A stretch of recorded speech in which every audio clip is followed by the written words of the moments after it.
But so, Tribunus Plebis asked, what got you into politics? What was the motivation to really dig in? That's a good question. So, interestingly enough, I think I was just reading an essay by Mark Twain last night, where he was asked, like, what was the moment that got you into writing or whatever. And he was being really smart and coy and just saying, well, you can't ignore every moment that led to that moment and every moment that helped contribute to that moment. But I remember there were a few like things that happened. Like, here are the things that happened early in my life.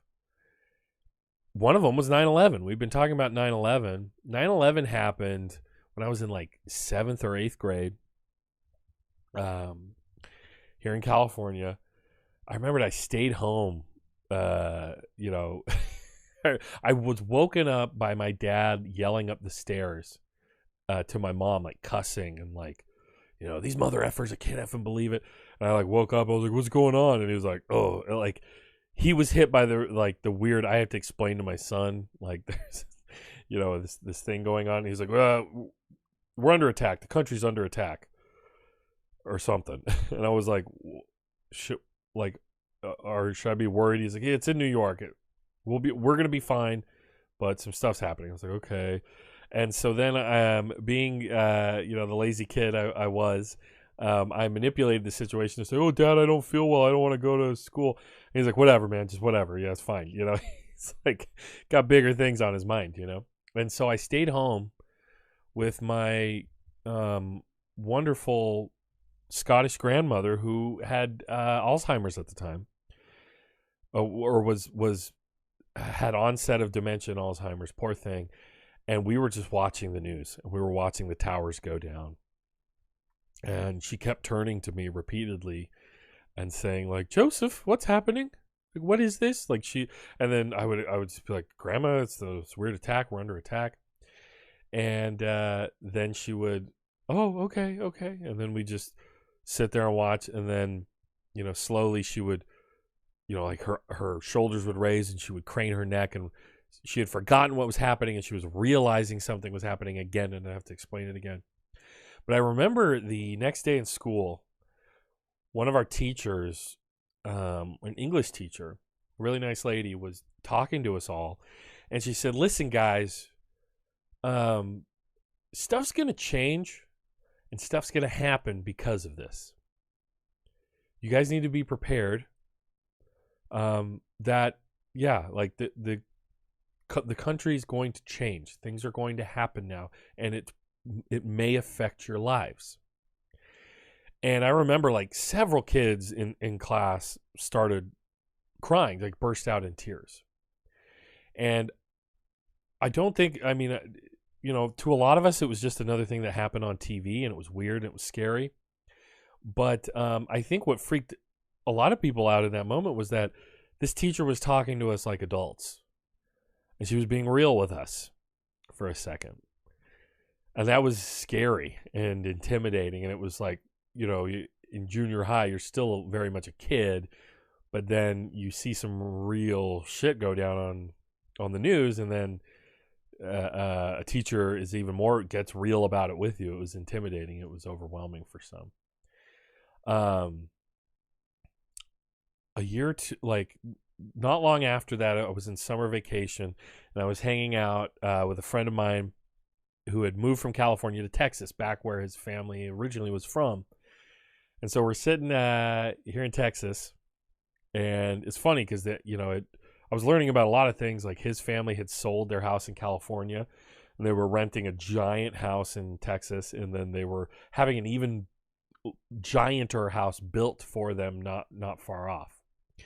So I was just like, whoa, this is interesting. And and I hearing his parents talk about how just like bad mouthing California's terrible, California, blah, blah, blah.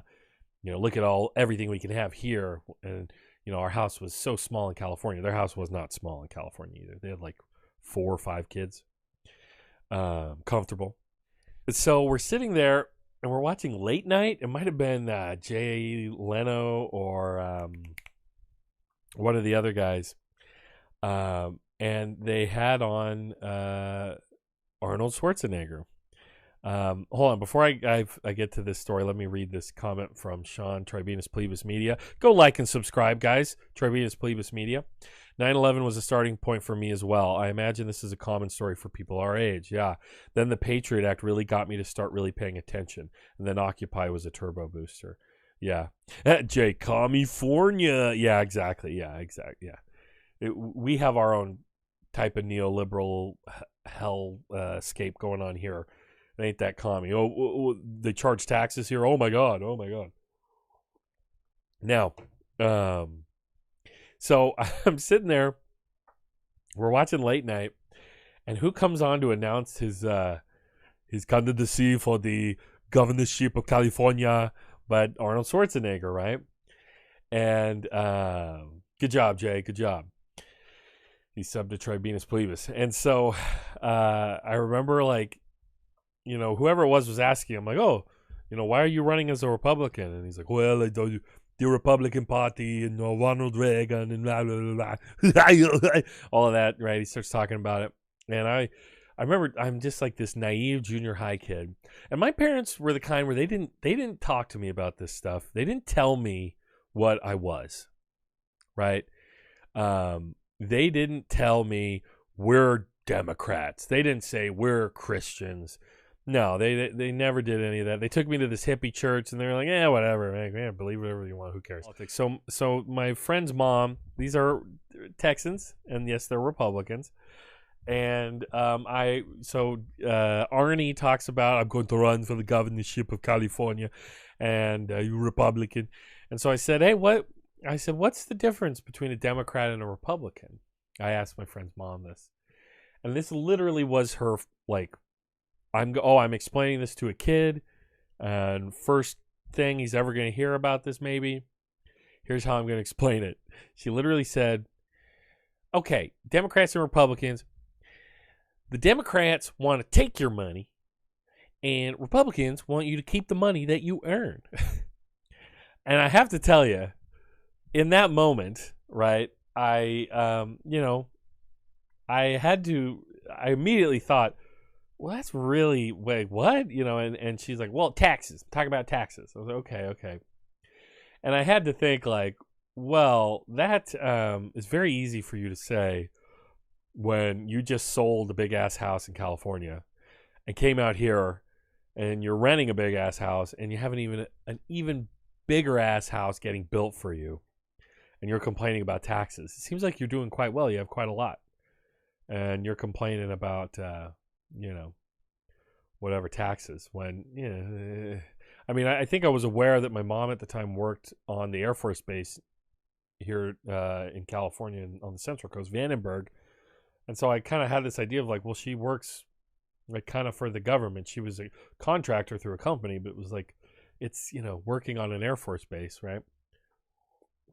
How else is that paid for? Tribunus, my dad said the exact same thing, or your stepfather. Jay Coleman, I was raised in Texas, came out west to start my 30s, thankfully. Yeah, man, get out of there. I mean, yeah, Texas, man, they got really close this time. It's a purple state. It's getting bluer and bluer. Dumbass Beto messed up when he started talking about guns. That was where he goofed in his race. Jay Coleman, taxes are a one-way ticket to Venezuela. Yeah. So that was kind of how like I started. But then once I got in high school, I made friends with some guys who played music and like to talk about stuff, young intellectuals. And one of my friends, his dad, Valor, if you're here on the stream, his dad Terry was like super into stuff. I mean, also quite the conspiracy theorist. But I remember we started watching, like, we would watch stuff like Zeitgeist, right? And Zeitgeist was very early internet documentary conspiracy stuff, 9/11, who did 9/11. It didn't outright say 9/11 was an inside job, but it did point to a lot of the straight up lies in the 9/11 Commission report and elsewhere. But also like had like, it was weird. It was like, what is 9/11, Jesus, and the Federal Reserve have in common? They're all bullshit, man. And so then we would just sit around and argue about that stuff. But Bush versus Kerry happened when I didn't fully understand the 2000 election, but Bush versus Kerry, that was what we understood. By that time, I was like, okay, yeah, I don't believe him. I do not like Bush. We started learning about, and loose change before people knew how bad Alex Jones really was. They should have known anyway. I couldn't get through loose change even then. I was just like, this guy's full of it, man. I don't like him.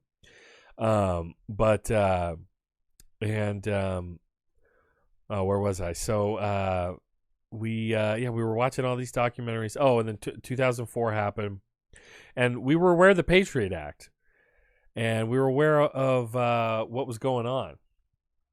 Another thing that happened, and the war. I mean, absolutely the war. As a young person, being aware that we were at war in Afghanistan, but then we went to war in Iraq for reasons? Question mark, question mark, question mark. Even as a high school kid, it was pretty obvious that it was pretty obvious that we went in for bullshit reasons, and that it was lies. I mean, I don't know. When you're young, things can seem kind of black and white, cut and dry, right? And it was easy to look at the Bush administration as just like these shadowy, evil motherfuckers. Like Dick Cheney was evil. He was an evil motherfucker, and things were simple. It just seemed simple back then, just because and it was just part of being young. Like Bush is bad, and it wasn't like I thought Kerry was that great or that good. But it was like part of understanding, coming up and learning how dirty politics could be, how they swift boated John Kerry and all of that. But here's another thing that happened. So being friends with all these kids, and growing up in Santa Maria, which Santa Maria is like, it's kind of it's a working class town. It's agricultural. There's a lot of churches, a lot of conservatives here. So that was part of what colored my experience at the high school I went to. It wasn't in I wasn't in the city which is majority Latina. I was more in the unincorporated area, Orchid, which is where there are more white people living like myself, right? And so you just had a lot of these Carhartt wearing, race truck driving, FFA kids. And who would, you couldn't, like someone like me, I had longer hair. I'd walk down the street with a guitar over my shoulder, have the F slur yelled at me out of a lifted truck, to the point where if it didn't happen while you walk down the street, you'd worry, like, are they planning something? What's going on?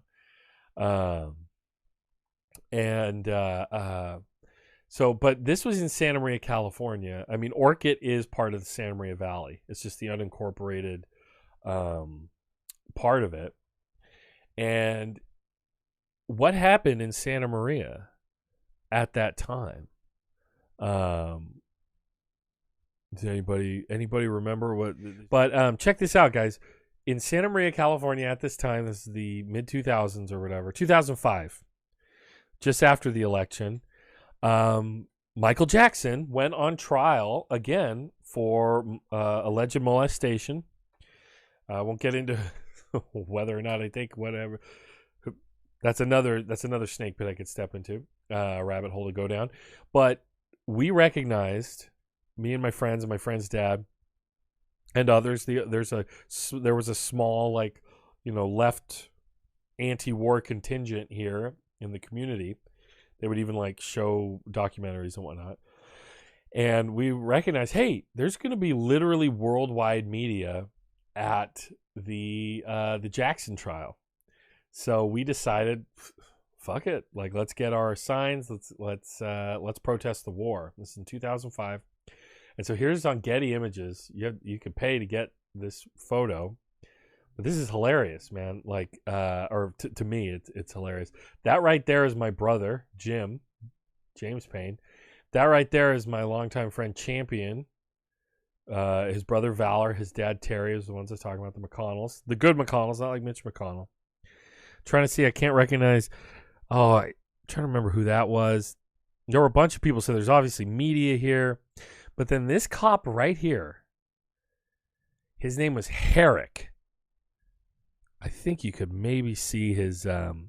but we actually had to file a formal complaint against this Santa Maria police officer because he was intimidating us. And he, I think he grabbed my brother, who's right here, pulled him off a ladder. He got in the face of Champion, that guy there, his dad Terry, who was flying an American flag upside down. And so we filed a formal complaint with the Santa Maria PD for infringing on constitutional rights, on our First Amendment rights, and they reassigned him. So, Champion's dad painted all these signs. Evildoers are behind every bush. Get it? There's more of these, and there's some with me in them. But so this is like how I got into politics. Let's see. Man, I remember these signs that my friend's dad made. Let's see. I'm going to scroll through these a little bit. Any other question, guys? This is how I got into politics, basically. And I've always been to the left and, left-leaning, liberal, I used to proudly say. Now that's a dirty word, of course. But, especially over the recent years, I have been much more... oh, that's no good. I've been much more, just diving into it more. And the guy who pulled me back in, I always paid attention, but the guy who really pulled me back in big time was Bernard Sanders, our Lord and Savior.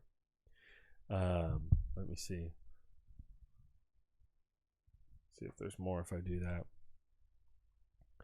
Yeah, I'm trying to remember some of these. There are a bunch of these photos out of me and my friends protesting the war.